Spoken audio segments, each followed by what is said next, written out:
डहाणू अन्न पुरवठा अधिकारी विरोधात लाल बावटा पक्षाचा आक्रोश मोर्चा। डहाणू तालुक्यातील अन्न पुरवठा कार्यालयातील मनमानी कारभार आणि आदिवासी समाजाला भेडसावणाऱ्या अडीअडचणींविरोधात बुधवारी 10 सप्टेंबर 2025 रोजी मार्क्सवादी लेनिनवादी पक्ष लाल बावटा तर्फे भव्य आक्रोश मोर्चाचे आयोजन करण्यात आले होते। सदर आंदोलनादरम्यान पक्षाच्या पदाधिकाऱ्यांनी अन्न पुरवठा अधिकाऱ्यांवर गंभीर आरोप करत सांगितले की गेल्या वर्षापासून आदिवासी समाजाचे रेशन कार्ड प्रकरणे प्रलंबित ठेवण्यात आली आहेत। गरीब कुटुंबांना लाभ मिळू नये यासाठी 500 रुपयाच्या बॉन्ड पेपरवर प्रतिज्ञापत्राची अट घालण्यात येत आहे।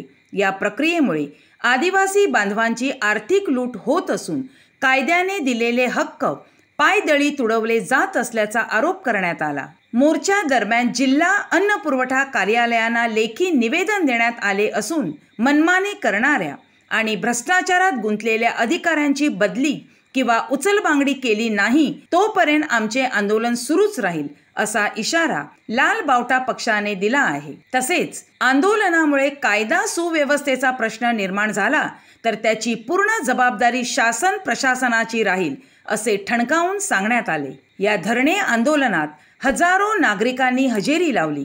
रेशन कार्ड प्रकरणे प्रलंबित असलेले तसेच अन्यायग्रस्त कुटुंबांनी शांततेने गाणी गात आंदोलनात सहभाग घेतला। लोकशाही मार्गाने झालेल्या या आंदोलनामुळे प्रशासनावर मोठा दबाव निर्माण झाल्याचे चित्र दिसून आले आहे। आज रेशन कार्ड सह विविध प्रकरणासाठी आज ह्या डहाणू तहसीलवर एका धरणे आंदोलनाचं आयोजन केलं होतं। गेल्या वर्षभरापासून वेठबिगार आणि आदिवासींचे रेशन कार्डाची प्रकरणं प्रलंबित होते। त्याचबरोबर रेशन कार्डासाठी जे काय जाचक अटी घातल्यात की रेशन कार्डासाठी त्यांना उत्पन्नाचा दाखला तहसीलदाराचा हा कंपल्सरी लागेल। त्याचबरोबर 500 रुपयाच्या स्टॅम्प पेपरवर ॲफिडेविट मागितलं जात होतं।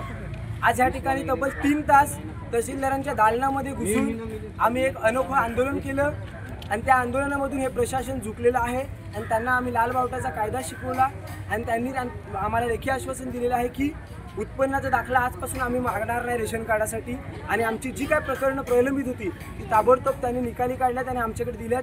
त्यामुळे आजचं आंदोलन आम्ही या ठिकाणी स्थगित करतो आणि फॉरेस्ट प्लॉटसाठी येत्या काही दिवसात प्रखरतेने आंदोलन प्रांत कार्यालयावर केलं जाईल। त्याच्यासाठी आम्ही तयारी जोरदार सुरुवात करू आम्ही तयारीची।